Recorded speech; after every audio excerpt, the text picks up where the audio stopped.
All right, everyone. We have a special guest in with us today. His name's Adam. He's absolutely crushing it, coming 45th overall. He actually reached out to me before last week when he was 113th and ended up having an even better week. So reached out to me with a little bit of an idea about a certain type of video, going a little bit more in the head-to-head between players kind of discussion. He's put a little document together for us as well, which is going to be fun. So welcome him, Adam. And yeah, I'm excited for this.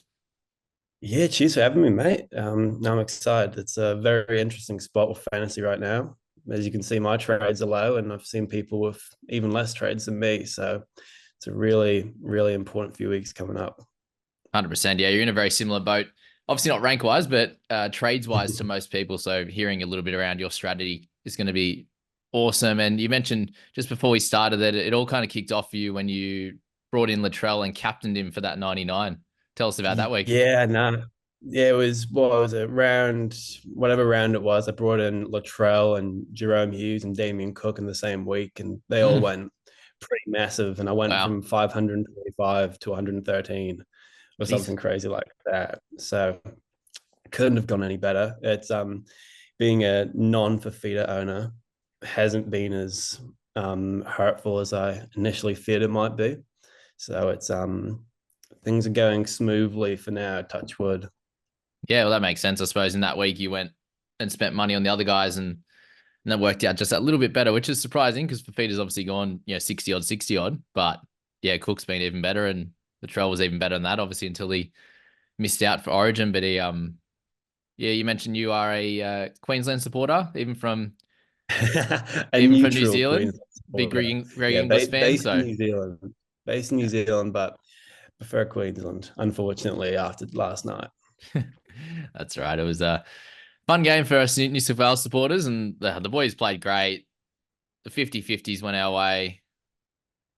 Just, yeah, even those little kicks in, the amount of times I see Luai like kick it into a defender or something like that, like him and Moses kicks were going through perfectly. The forced dropouts, no sin bins. What do you think about all that stuff? Was fair or was it Oh, just um, different rules for I think Origin? I tell you what, I think the referee did pretty well. I think Klein did get a bit of stick, but I thought he handled that pretty well. I thought there was a certain situation after the Liam Martin where there was a bit Liam Martin Simbin where there had been a few more scuffles. I'm like, oh, it might get ugly. It might get ugly. And Spencer Lenu doing his usual stuff. But it was pretty well refed, I think. Um, I think they got it pretty well. Yeah, I agree with that. It is funny though that you have guys get big head highs and stuff like that. They don't get sin bin, but the little scuffles and the push and shove is the ones that get sin bin. It's just funny to when you think of it that way, but it made I sense. He had did to think the he had Liam to do something. Martin. I did think the Liam Martin.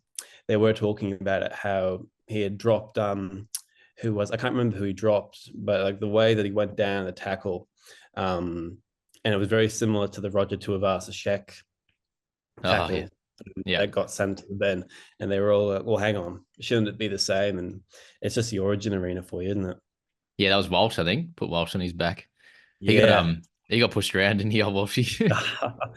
I know. I'm surprised how much he didn't get involved as much as I would have liked, but when he did run it occasionally straight into the line, and I Yeah. thought he just needed to take the game by the scruff of the neck, and he on occasion he did. Just not much he can do when all systems are firing for New South Wales.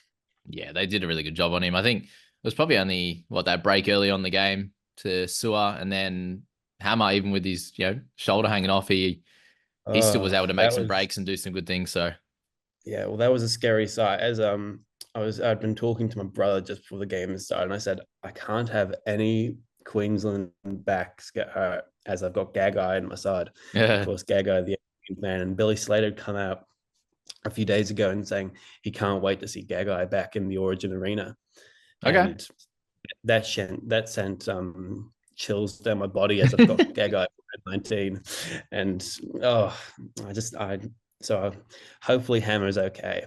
Hopefully Hammer's okay. yeah. Well, you managed to play the rest of the game, so like you'd imagine pretty easy for them. Like obviously I own Fuller, so that helps in some way. But I do think it's probably just a rest this week. They've got the bye next week, so there'd be no reason to play him this week, and then hopefully he's good to go for Origin in that next week. So Well, that's actually an Yeah. extra Oh, week he's they get, such a don't gun they? player.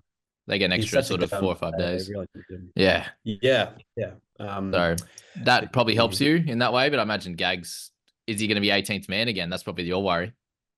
that is my. I think though.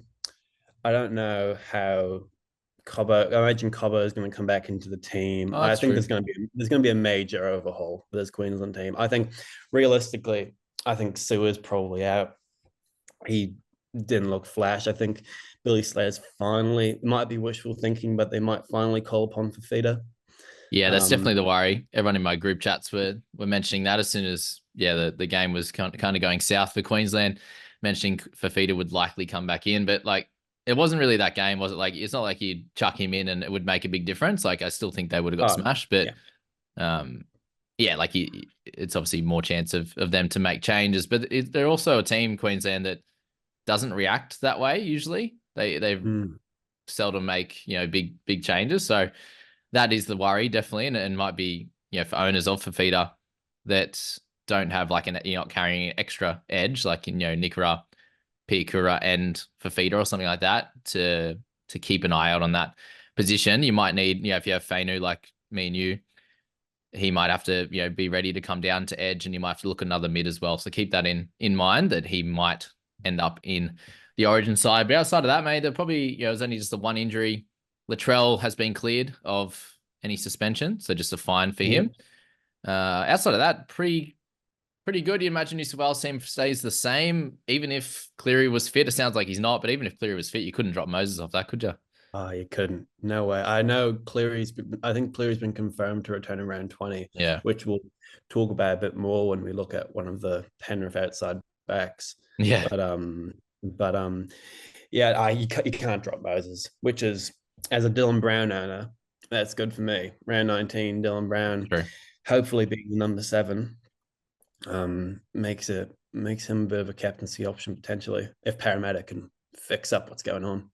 Yeah, it's going to be a weird week, isn't it? It's probably Aitken time again, or even Dane Gagai if he's there Oh, could be a sneaky one for sure. Galvin, I mean, tell you what, Galvin gets points for fun, doesn't he? Even he hadn't scored a try until last week, and he'd gone that 77 pretty much and just running all over the shop, getting offloads, getting tackle breaks. He's such a gun player. 100%, mate. Well, let's get into the bulk of this video first, which will be the head-to-heads, and then we'll go through your team and strategy following that, mate. And thanks so much for putting this document together. You've got a few head-to-heads. Obviously, Will Pryce coming in at 400K. You've got him up against Ronaldo, Mulitalo. Give us the thoughts as to why they're up against each other. Is that more just a wing Yeah, fullback, VW yeah. wing Well, fullback? they're very similar prices, obviously, but I'd seen a lot of people bringing in Will Price. He's an exciting young player, coming over from England, I think. And from what I've heard and everything, he's got 40 average in reserve grade playing Yep. in the halves. So you got to look at how that equates over to first grade and how much money there actually is to be made if you think that he's going to take a dominant role while he's with Hastings. And another thing with him, obviously, he's got a good buy schedule. He plays round 19. He's got the single buy in round 21. So if you think he keeps a spot, he can end up being that guy you have in your emergencies. Um, in terms of individual teams, I would not say he's a keeper. Like he could very if you're in a bit of strife, he could end up being that guy, one of the last people in your emergencies. Yep. But you got to keep in mind you're more than likely making 2 trades once if he makes a bulk of cash. It's a real high risk pick, but from where I see Ponga coming back. I think it's around 20, around 21. Um, and you'd be relying on Newcastle to do what they did last year, which is just put on the points. They were scoring for fun near the end of the year. And Ponga to come back and come in some great form. And I think that will benefit Pryce. And also I have been reading that he does have a good chance of being on goal kicking, Hmm. which Yeah, he's 80% which this year. does make him yeah, which does make him a really interesting option. I think I do back Newcastle to come into some good form at the end of this year. At least a bit better Um, when they are. Yeah. Yeah. But my thoughts with yeah, him, you've got, so the risk of bringing him in is that he comes in, doesn't play that well over the next few weeks. Let's say he gets 2 chances and then they bring Cogger back, right? That's the potential, which means he wouldn't make any money. He hasn't played that well. That's the big risk, right? And then you're making that second trade and you've got no benefit out of it really. The good side of it obviously is that he comes in, he averages somewhere near that 40 and he plays really well, which I doubt that he would be able to get any more than 40 with Hastings doing the bulk of the like general kicking and general play. The goal kicking would be big. Like if he came in and goal kicked, you think he could get up to that 40 for sure. He plays around 19, around 20, dual position. There are some really good things, but I'd say the good side's probably like a 30% chance. Would you have it there? 30, 40%? Yeah, I'd say so. Like I said, you're very much relying on how Newcastle are going to look. And Yeah. I think I've seen some promising signs from Newcastle. The less promising have been more prominent than the more promising, but I think if you've got a feeling, it's a gut feeling. If you think that Newcastle are going to go and put on some points, which me personally, I think they could, then I think he is a good option with the dual position. He's going to be a major pod. Yeah, And if he goes hard, you're for going to be sure. going for the base. So why then 57K extra? What would make you pay the 57K extra to get Mulitalo instead? Well, if you look at the beginning of the year when the Sharks were firing, Mulitalo was, I think he was at about 650K or Yeah. something crazy like that, which is which he'd been scoring lots of tries, which we've known him to do. And I think with Trindle back and Hynes back, he's not going to be in the Origin squad for Game 3 after last night. The Cronulla Sharks are going to need to make a real run to get some momentum heading into finals. And I think they're going to go left. Mulitalo is going to get into a bulk of tries, and their fixtures are looking really good the next couple games. I think I'm trying to think who they have. I know they definitely have the Tigers come around 19 and some other favorable fixtures. Yeah, they got the Bulldogs, the Titans, Tigers. And then even after their bye, There's some nothing hard. really It's really just the nothing dogs hard this option. week. So yeah, you could definitely Yeah, go for him. well, You could go for him this week, and then you could also wait, I suppose, with that. I do think he's a good buy as well, because I think I'm probably, yeah, someone said, oh, you're the only podcast that's actually speaking about him. And he's just so cheap and someone you know is going to be in the team all year and has upside of what he had in that first 7 games there. He had a low of 33 and a 43 was his second worst, up to a 70. So can definitely go it's well and in a good team. yeah. Well, I mean, if you even look at those numbers of his ownership, no one has him.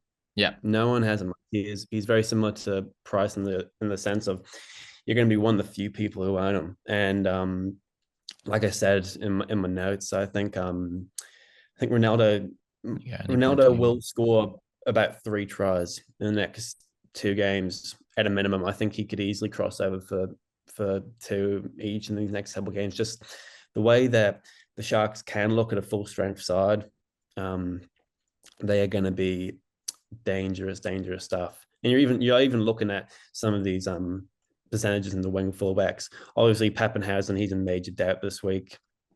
With I think it was a heel. Yeah. Poor fella. You can't get away from injury at the moment. It's horrible, but Mm. it's great for people who held on to Suafai longer. So more people are After going for Will than Ronnie. 0.45 compared to I, 0.21. There you go. I do think that's more of the sense of shiny new toy. Yeah, Uh, fair. haven't seen anything of Will Pryce. I've highlighted Mulitalo in red. I think he is the better option out of the two. Will look great Um, in the trials too. So that's something to. I can't say I watched too much Okay. of Will Pryce Yeah. in the trials, but He was awesome. I'll take your word for it. Yeah. But like I said, he's the shiny new toy. He's got a point to prove if he comes in. He's been given the chance finally. People had been calling for Gamble and Hastings' head pretty Yeah, much it's most true. of the beginning of the year to have Will Pryce in. So he's got some he's got a point to prove, I think. Yeah. I So I feel think like with Will, I reckon if you're 6 trades plus, you could probably take the punt. I think if you're at your level, sort of 3, 4, 2, I don't think you can take that punt, and you probably have to go for the safer guy that's a little bit more expensive. Could probably score as much. but you know he's going to be there all year, would be my call Yeah, on that head to head. 100%. 100%. Sweet. So we got two different price points now. Isaac Tungo versus Will Penisini. Talk us through Isaac, mate. I've owned him in Supercoach for a good part of the year, and it's been tough viewing. So I've got a little bit of bias Yeah. on that front. But at 441k, we know what he can score. It's absolutely incredible, right? Yeah. Honestly, I cannot believe Tago is so cheap. Like, I know he's been dreadful fantasy scoring wise Yeah. recently. Given at one stage he was in the 700s, Yeah. you're getting a 250k discount. Um, he, if you look, Cleary's, like I said, he's coming back in round 20. And once that happens, I could see Tunga seriously, like at the end of the year, it happened end of year last year as well. He Yeah, averaged he was something great. ridiculous, like 62 or Yeah. something crazy like that. Cleary coming back is just they're gonna go down that right hand side. They're gonna absolutely give all the ball to Tago, I'd like to think. And when that happens, he's like I said, he's got 18 points of value if you when you see his average of Cleary this year. So he's going to make you some money, and realistically, when Cleary is back, he's going to be one of those guys you can have as your 20th man on your emergencies, and he can do a job in case of an injury or Oh, something yeah. like that. And I could see him. And the great thing about him as well, come near the end of the year when Penrith are resting players, you expect if they're not fighting for the minor premiership or they've locked it away, you'd think Yeo and Cleary might get a rest, but Isaac Tonga, he's not going to get a rest. He'll be there until the end of the year, barring injuries, of course. Yeah, you'd say Um, he's definitely unlikely or less likely for rest than the To'os and these types of yeah, players, though. 100%. He'll be there, and he's someone you can count on when Cleary's back and they're going to the end of the year. Yeah, I think it's these types of players when we're talking about them, it's really cool to do so. Just to think of, these next few weeks, it might not be the play, right? But just have an idea in your mind of what potential trades you can make in around 20, or something that a trade that you can make that is a lot cheaper that could potentially give you 600k, 650k value in terms of their Mm. points, where you're trying to get some of the expensive guys like the O's, the Clearys, Hynes, these types of guys. You need to have some slightly cheaper guys somewhere, and these known commodities that can score really well, as we know, Ronaldo, Tungo, are really good plays to have in your, sort of 14 to 17, or if you are just a bit down on team value, or you just need a bit of a point of difference play with some upside, these guys can be the play there, and then you can go hard and get the Clearys and Hynes and get those guys that can kind of take a game away or take a week away from your opponents. So that's really Yeah, cool, well, mate. it's And it's yeah, very go. similar. Sorry, it's very similar to Ponga last year. Ponga was ridiculously cheap, Yeah. and you knew what you were going to get with him. So you bring him in. Of course, once things go his way, he ended up building himself to whatever price he was near the end of the year. Yeah. So I'm not saying Tonga's going to do exactly that, because two very different players, but Yeah. Tonga definitely, I'd put good money on him being 650k by the end of the year. Yeah, that'd be impressive. Yeah, I suppose it's just there's a risk. Like Ponga had risk with his head knocks. He looked like he, wasn't even going to play the rest of the year, and then it's like, oh, okay, he got through 2 games. He's sweet. Tungo might Yeah. just be they might go left, and they might continue going left or through the middle, and he doesn't get the ball, but it might work out the other way. So Penisini on the other side, mate, he's a very interesting one this week. He's actually like 16k above his starting price, which is crazy after the mid part of the year that he's had. Yeah, well, with Penisini, he's very similar to what we were talking about with Tago. With Moses back, he's a completely different player when Mitchell Moses is back. Um, and you can see with the big price difference, you can go the cheaper route, or Penisini, when Moses is right next to him, he is gonna get a lot of that ball. Him and Cartwright, especially, are gonna get a lot of ball going their way. And if you think Parramatta can fix up what's going on, obviously, I'd I'd be very surprised if they end up fighting near finals at this stage. I'd be incredibly surprised, but they're going to have to start experimenting and going, having a bit of fun now. So I think Penisini really does have the chance of being that keeper or borderline keeper for the remaining half of the year. Yeah, I like what you said there about him being sort of the dominant outside back out of the centers and the wingers. That's something that he hasn't had as much. Like when they've had, even Simonson was doing really well. They're going left a lot the back end of last year, and then having Sivo on his outside. Sivo's not having Yeah. a great year, and yeah, Penisini, the Cartwright on that side, those types of things can be very helpful. And we know he can go big. And last week he didn't even score a try and got 76. So Oh, it was definitely a crazy. slightly It was, underpriced keeper, like you're saying, with Aitken, Manu, and Gagai a lot more expensive, right? They're all over 700K or close to yeah. it, the Gags. So yeah. Yeah, and another thing with Penisini that I'd like to talk about is just, and we'll talk about it with the other one as well, but how your team's looking for round 20 is incredibly important. I know a lot of people with obviously Nico Hynes, a lot of people with Eero, a lot of people with looking at bringing in other Sharks, Dragons, and Parramatta players. They are missing round 20. So you have to, it's very team dependent. Can you field a strong team for round 20 without being too disadvantaged?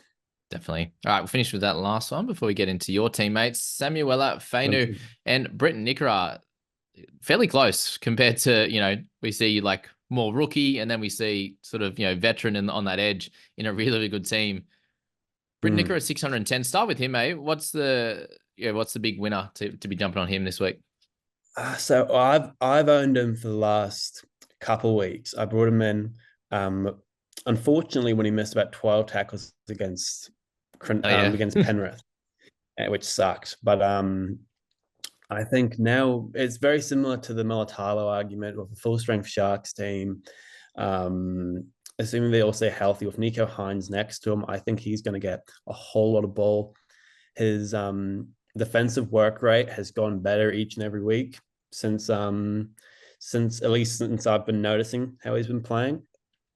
And that game against the Dolphins, they were doing what they were doing last year with Nikora, where they would play him almost on the wing of sorts. When Ramian would come in and Nikora would have all the space in the world, and he would run and get a whole world of attacking stats. So I think he is a cut price keeper. I would classify him as a keeper with what he can do if he starts burning on the attacking stats, like we know he can. Yeah. Like I said, the easier schedule. I think he's a really, really good shout.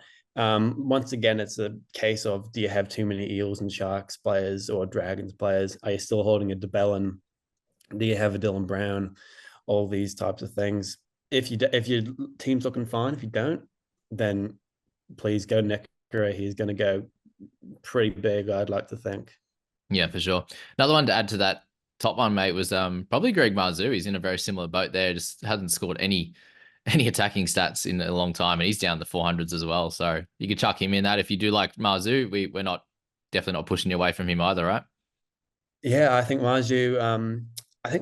Personally, I'd look at him more when Ponga's back, because him and Ponga were just unbelievable last year as a team, as a little duo. So Marzhew is a freak in terms of how he's built, bumping off people. I think he could definitely do your job. I'm not going to get him personally, but he's not owned by many people, so he can definitely do a job. Definitely. And if you had this battle between Nikora and Fainu, are you going for Nikora, or is it sort of dependent on if you need a mid? I am going for Nikora. Personally, but I think it can really go either way. Both have really, really good points to them as an individual. I think where Fainu has the edge is the fact that he doesn't miss round 20, obviously. He's got the dual position, and he seems to have that spot really locked down, that edge spot, even when Papali'i and Bateman come back. Yeah, I think they are going to play one of those two through the middle.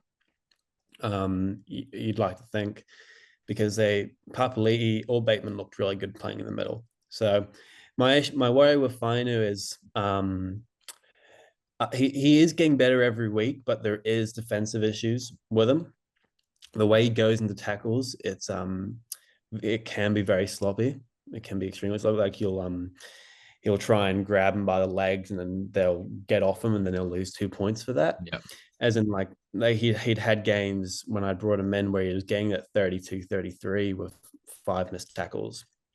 And Yeah. those missed tackles are the difference between him getting that extra bit of money and being that near 40 average. But like I said, every week he's looking better. That game against the Raiders, he was one of the best players on the pitch. He was unlucky not to have 2 try assists, like that crazy offload he had into a Yeah. try assist. Unfortunately, Caesar got on the way. I was jumping. He was absolutely. He was really, really good, and I think he is in line for. He has scored a try against the Cowboys, but I think he is in line for one of those big attacking games. He's very similar in the build of Pierce Paul, I think, in the Yeah. sense of they are. It's such a mystery to me how neither of them have had one of those big attacking games. Like Pierce Paul, how he That's hasn't wild, hey? crossed over for a try. Like a man that big and that strong, the fact he hasn't crossed over for a try, he hasn't even looked remotely close. Like they haven't put him in positions to do it. And Fainu has scored a try, or I think he might have even scored 2 tries, but he's such a freak physically wise that he could just fend off a bunch of players and cross over a try. And I think that is coming. And if you think he's going to keep up what he's been doing the last 5 games, so that 46.4 average, his last 3 is 49.4, I think. If you think he can keep doing that, which there's all the chance he can, then he's a great buy at a slight discount to Nikora. They've been giving him the ball a lot more in recent time, which is great. Yeah, offloads, the tackle breaks, the run meters, it's all coming. So, mate, let's get into your side. So you're in a really, really strong position. I'm hoping you're going to give some of your secrets away as the potential plans coming forward. But you did mention that you are already currently set with 13 for round 19. Talk us through some of your strategy in getting here, and then sort of going forward and what you're looking to do. Yeah, so I mean, you can go back quite a bit of time, but what I've been looking at is just players who like Stefano Utoikamanu, for example. I brought him in round 15 when he went for 81 against the Titans. Nice. And I just thought with Twally out, with Clemmer out, there was he needed to step up. He needed that big role, and he had such great buy coverage. So it was a perfect storm. And of course, obviously I didn't expect him to go and get that huge score, but I wasn't complaining about it. In terms of how I was setting up for round 19, I didn't actually realize I had a full 13 for round 19 until a couple of days ago. Actually, I'd seen like, oh crap! Actually, I'm in a really good spot for round 19, assuming Campbell plays. Heard it here first, guys. You don't have to plan. Just hit, well, hit and hope. Bring in a high upside players, and you'll be sweet. I'd made some silly trades, like maybe I'd brought in Scott Sorensen, and that wasn't working out. And I just think the buy schedule isn't great. So I've just been really targeting players who, even if they aren't playing round 19, I'm gonna want them near the end of the year. Yeah. For example, Eli Katoa, I brought him in last week, and he didn't do it. He didn't set the world on fire, but I knew he was a player that I want for the end of the year, because he's not only had such a great year, but he's so fun to watch. He's just one of those guns, and Hughes and Katoa's combination's been really good. And since I brought in Hughes, he's looked damaging as anything. And I brought in Aitken just because who did I bring in last week? I brought in Katoa, Aitken, and did I bring in anyone else? And Campbell. Those are my 3 trades last week. And I just thought, I went the 3 trades compared to a lot of people who went no trades. And I just thought, if I make these trades, I'm gonna have a good week most likely, and I need these trades to go well, because if they do, I'm gonna burst up the ranks. Yeah, nice. And it was a big punt on if it doesn't go well, and with those 2 trades left, I could be in a bit of bother. But yeah, thankfully Campbell seems to be okay for 19. He seems to be all right, and fingers crossed there's no big injuries coming into round 19. Yeah, it was nothing really last week, which was massive for you guys that did use those trades. But yeah, you picked a great week to make that push, and that's something I'd say for a lot of people out there, if you have a bunch of trades left, I think round 19 and probably round 19 definitely is going to be that big push week that you can really, get up some ranks if you have some trades that you can use. And you picked last week as that push week for you, and then you're trying to hold on tight for the next few with that couple of trades. And you mentioned trying to hold off on using any until round 20 now. If you That can. is that is, like I said earlier, it's probably wishful thinking. It's fantasy. I've only been playing for 2 years, for 3 years, and this is by far one of the craziest things I've seen in terms of injuries. Oh yeah. I'd brought in Jolliffe the week before he got hurt. All these players that have been getting hurt. I've never seen the likes of it. So the fact that I only had Campbell, who looks like he's going to be fine, is very lucky. But it can go completely sideways at any minute, which is why the people who have got the trades, I know someone. I think someone's about 74th, maybe. I can't remember the exact number. They've 14 got trades. Yeah, 14 trades. Ugh. And it scares me. It's gonna haunt me because they come round 23, 24, or even later, come the later rounds. If they still have trades, they are going to absolutely tear up. When there's the players like Jerome Hughes, all these guys who might get rested. It's gonna be a bit of scary times. There's a guy in my private group that's got 10. He's just behind you, I think, at 52nd or something like that. So yeah, he's in a good position as well. Mate, just so you're obviously looking to hold if you can over the next bunch of weeks. What are your plans from round 20 and 21? Who are you looking to target and how are you going to get there? So what I'm looking at is I did come up with a general plan. The players I'm looking at getting rid of, obviously, probably Kaeo Weekes. That was the original plan, but I'm hearing whispers now. Kaeo Weekes is looking like he's going to move to fullback this week. Okay. So keep on the I heard that whisper. And if that ends up happening, you'd have to think Kaeo Weekes, if they do it this week, unless there's an injury to Rapana, Weekes might keep that spot, which is, I don't know how to feel about it, given the fact that his average at fullback's not that great. He's only played maybe 4 or 5 games when he was at Manly, but the average was about 21. Yeah, he looks much better, thank goodness. But he probably a sell anyway, isn't he, at that price? You'd think so. He's priced at about 42 now. He's made about 200K more than I thought he'd ever make. So it's he's done a job. I think the way my team's set up, I'm happy with who I've got at hooker. Grant and Cook, I think, is the combination I want to hold for the entire year. Yep. Despite Grant being probably the most frustrating player to watch all year. At the moment. Yeah. In terms of my middles, unless Stefano's minutes get decreased with his contract situation, I think Stefano is someone I'd like to hold on to until the end of the year. Same with Plath. Plath is he's so fun to watch. He's been good. Yeah. He just gets some work. King I'm reluctantly holding him until round 20. King will probably be one of the first on the chopping block because it's just something's going on there. His PPM is not what it was maybe 5 or 6 weeks ago. No.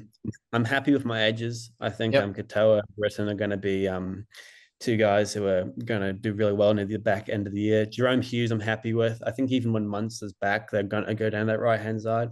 He's playing great. Yeah. He's one of the best halves in the game for a reason. They're going to keep going down that side. Dylan Brown, he is that player who I will use to get to Cleary. I think round 20, obviously Dylan Brown's got the bye in round 20.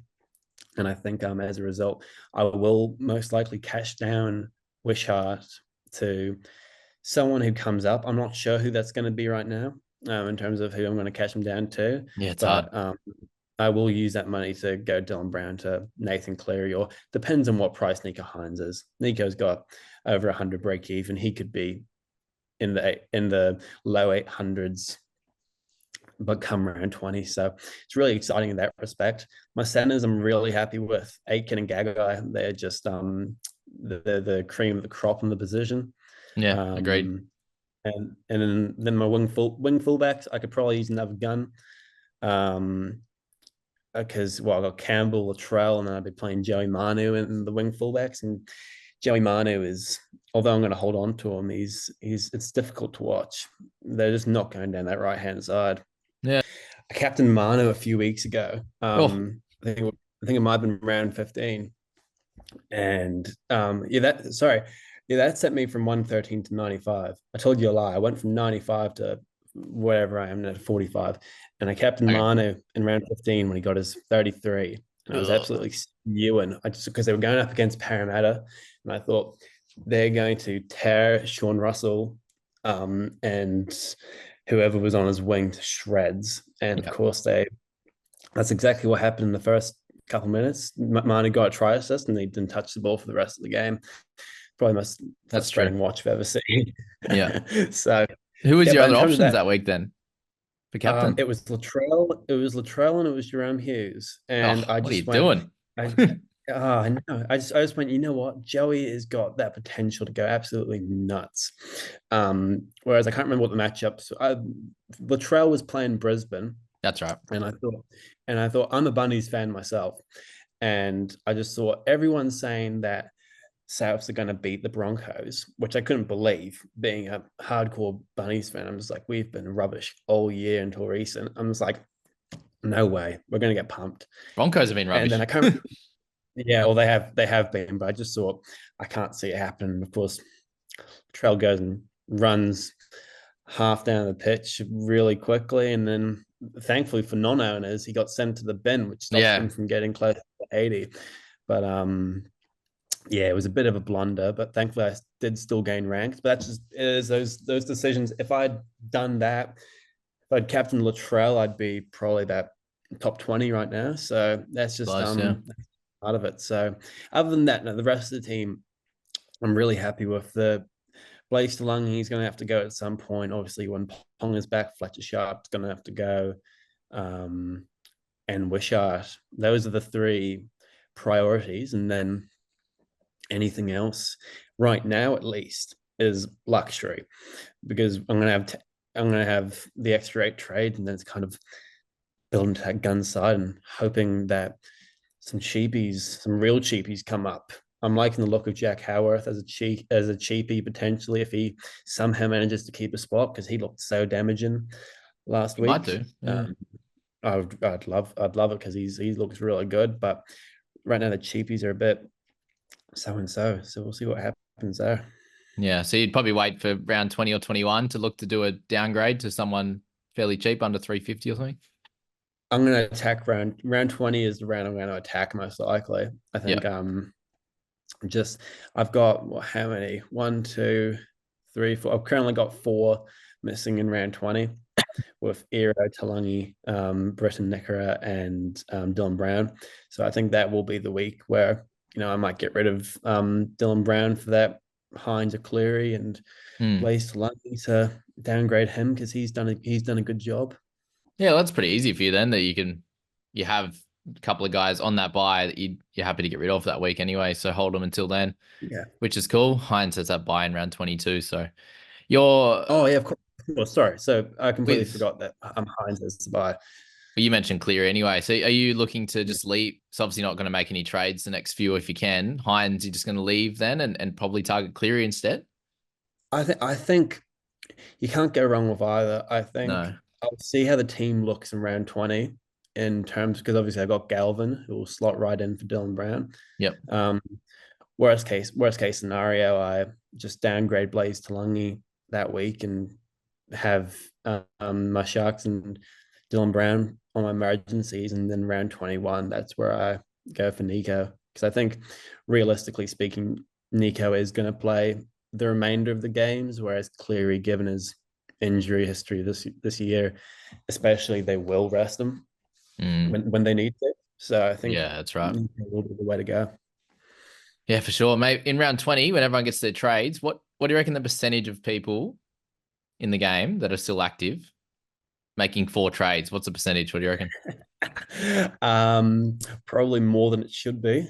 More than Um, 50%, I reckon.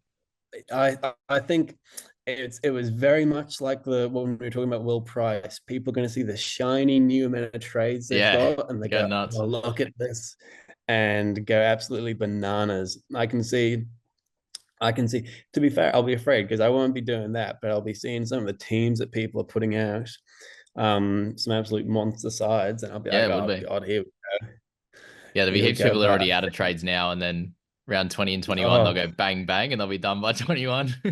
if you look at if you look at some of the top rankings, obviously you can go on footy stats and go on the team analyzer. You can see some of the top teams actually have got no trades left, which I couldn't Yeah. believe. Well, Like we are.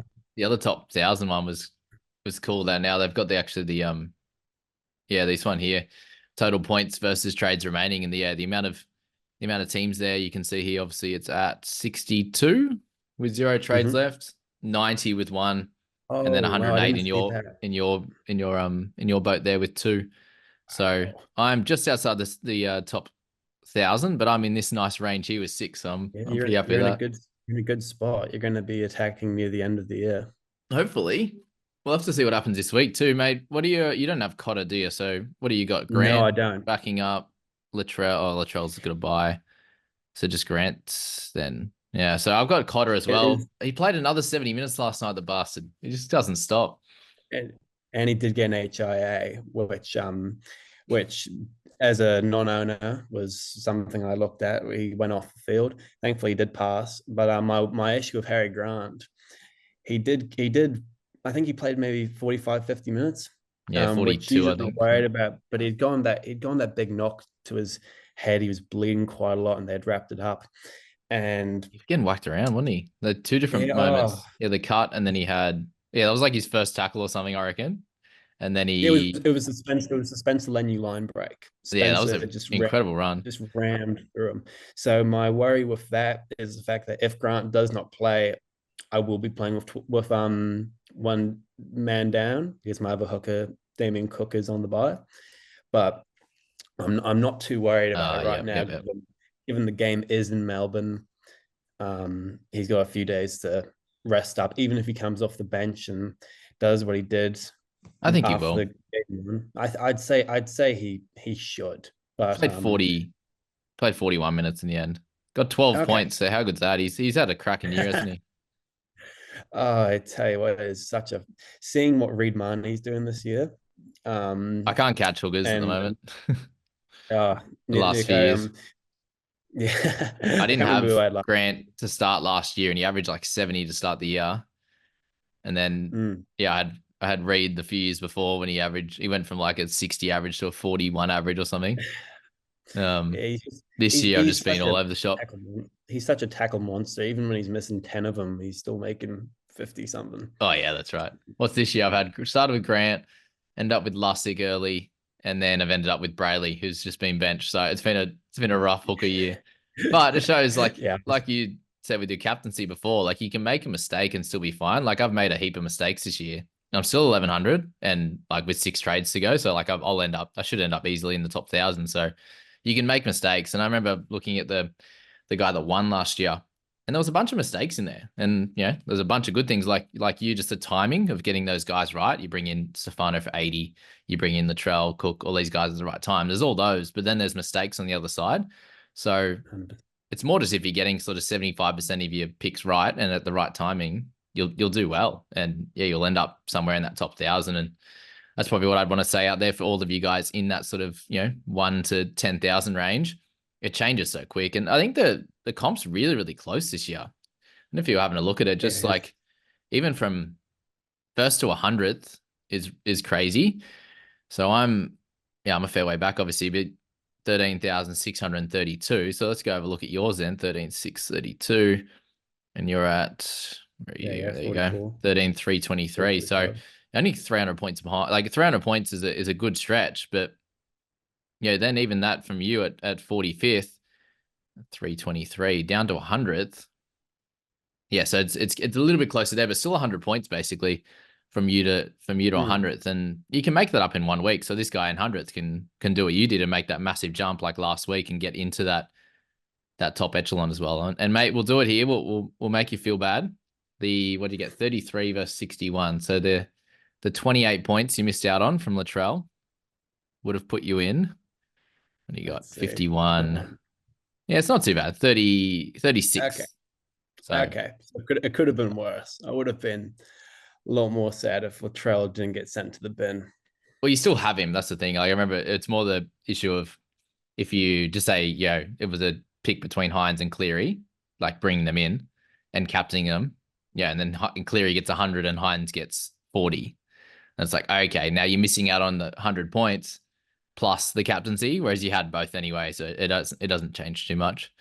Or Yeah, someone gets a 100%. HIA in one of the games or something. So yeah. Yeah. May as well hear while we're here, mate. Who are the teams that you're stressed about? So you've only got 2 trades, obviously. Is there anyone you've pointed out in that top sort of 50 that you like targeting? Like, all right, I'm going to try and get over you, or is it just to focus on your own game? Well, let me think. I haven't seen. It's mainly just the people who own Tedesco, Okay. and it's less about teams being there and who they own. Like Okay. I had Carraz at the beginning of the year, and I'd had him for his big score, and then I traded him out when he was on his bye very early in the year, and then he's just gone nuts ever since. Had a great year. Yeah. So the teams of Carraz, I'm kind of like, oh come on, Carraz, don't do too much. Or The same with Karaz, Tedesco, Teddy, same with Fifi, Cotter for Potter. Fita. Yeah, I've gone again. Like even at the beginning of the year, I did go against the grad. Didn't have Cotter, didn't have some of these guys. So seeing like Ruben Cotter go and absolutely smash it after Origin, I'm just like, ah. Yeah, that's true. What's your team name again? Did you go into the top 100 teams? Oh, yeah, scroll It's down when I make it easy. yeah. Where are you? They're Helen Keller's optometrist. There you go. At the very bottom. Oh, yeah. Keep going Awesome. down. There you Easy. go. All right, so we can have a little look at your how you ended up. So yeah, tough Yeah. first 2 rounds, like all of us, and then a big third round. Wow, into Yeah, round 3 4,000, was went through decent. 1,600, 1,100, 899, 679, 307. Okay, so you're kind of hanging around here for a little bit, and then Yep, lost and a then you can few, got to see 688. 688. That'd have been tough Yeah. after doing so well, and then into a good couple of weeks. So Yeah. Then from pretty round solid. 13 to 14. Yeah, from round 13 to 14, 525 to 113. And Yeah, like it's I said, been, like you were saying, it's all that one big play. If I yeah, didn't captain Latrell, that doesn't happen, and we're probably not making this video. yeah, for sure. DeBellin, Angus Crichton to DeBellin. What a fun one that is. Yeah. If you look at some of these trades, there are some absolute stinkers in there. Like I had brought in Cooler, and then I traded him out It the worked out very better. next week. Yeah. Oh, it did. But at the time, it was like if you looked at it on Frustrating. paper, it was a very reactional one. I was just like, I had seen like Turbo was going to be possibly back in the centers, and then when Cooler was out, and they're bringing Lahi Opawadi, so it worked out. But another day, Cooler gets the fullback spot, and I'm without him, and he goes Oh, so you he grabbed goes him nuts. before he moved to fullback, or did you get a game at Um, fullback? no, I got the game at fullback Okay. against I can't remember, against the Broncos when he got Yeah. 45. Yeah. Okay. Gotcha. Yeah, but you can see like the round Arthur's 6 yeah, took out good. Kiraz. When I brought in took out Kiraz and brought in Manu for his fullback game, and Yeah. Okay. um some like there's been some real good ones, but then there have been like the Jam and Jolliffe in round 10. That's just Um unlucky. That's fine. yeah, well I exactly. see you There's had nothing you can Fuller. do. Cool. You moved out Yeah, I Fuller did. on round 14. Cool. Yeah, got a You bit got that of little run. him from him. Waddell, Brought in Dylan Brown. Corey Waddell. He frustrated me one good game or big something for you. time. Yeah, But like going been 9 is cool. yeah, there's Fuller, been some, Brayley. Yeah. Yes, you've had Brayley too. So yeah. I'm on the same boat as a lot of people in terms of some really frustrating ones, but it's been like the round 14 really did it. Round 14 and 15, the 3 trades I made in 14 really helped me out. The Fuller, Hynes, and Hughes out for Jerome, Latrell, and Damien Cook, that set me up really well. it just feels like to me, mate, following along with these trades, is that if you ever did make a mistake, you kind of fixed it pretty quick. Like you didn't hang on to it and go, oh, okay, I'll see if it comes good. You're just cut ties and move on, which obviously is why you're down at 2 trades as well. But it's helped with your ranking and obviously reducing the amount of players that have lost you a lot of money too. Like you Yeah, got well, I not mean, too many even guys then, where you've lost money, right? So You lost Even then, money. my value is very middle of the pack. Like the person behind me Belland. has like 600k more team value than me. So It's it's only really DeBellin that you've lost a bit of money on, other than Cleary and Murray, but those are two guys you're holding, and then Murray got injured or whatever it was. So yeah. Sorensen, Turbo only lost a little bit. Like Sorensen one, you're like, it's just not working out. I'll move him on. Whereas you've made some decent money on the other side of it. So yeah, it's probably the big kind of thought from this one, guys, just to fix your mistakes quickly. Obviously, yeah, you might have a lot of trades this year, but for next year as well, just to learn each and every time you play. I'm sure how much have you learnt each year? Like just added on, obviously third year now for you. Yeah, well, I mean, it's I've been around the similar rank the last couple of years, both about top 500 around Okay, that nice. rank. Good. Um, but this year I think I've just looked at more of how teams are actually playing in terms of like if I'm bringing in a one of the edge back rowers, Katoa, for example, watching the games and seeing how often they go down that side, or kind of looking at sets and how they're playing out. Like if let me give an example. Like even last night for Queensland, you'd see Paddy Carrigan running on fourth tackle, just right up the gut when they'd have the ball. If you just like pay attention to those sets and kind of the patterns they play, you see which players have big involvement, and then you look at their price and go, oh, hang on, he's getting a lot of the ball. He's got some money to be made and some points to be scored, like Elliot Katoa, for example. They love going down that right hand side right now. He has been doing it all year, and at some stage in the next few weeks, he'll cross over for another pie or two. That's definitely the big thing there, is that you can look at it and go, oh, we've been a little bit lucky as a non-owner that he hasn't scored yet, and they're going down that Mm-hmm. side plenty. It's going to come. So that's the cool thing. And Yeah, where like Law hasn't been, like, when Munster was there, he was getting the ball a little bit more. Since then, he definitely hasn't been getting the ball. And it's like, oh, every week's just can you please have one run? Like, give me one run yeah, soon. And like Ellie's just running and running and running, yeah, which you do see in a lot of other teams too. Like, obviously, since Crichton's been in the Roosters, he's a big runner of the footy and he's amazing at it. So whoever's on that right hand side, whether it's Radley now, it was Butcher, like all these guys just aren't getting the ball. And Radley's kind of fallen off a cliff since moving to that edge just because he's not getting it. So yeah, yeah. that's a great thing to look at, mate. A good little tip. And it changes, like, it can change every 6 weeks, right? They just have a new game plan and they change it, yeah.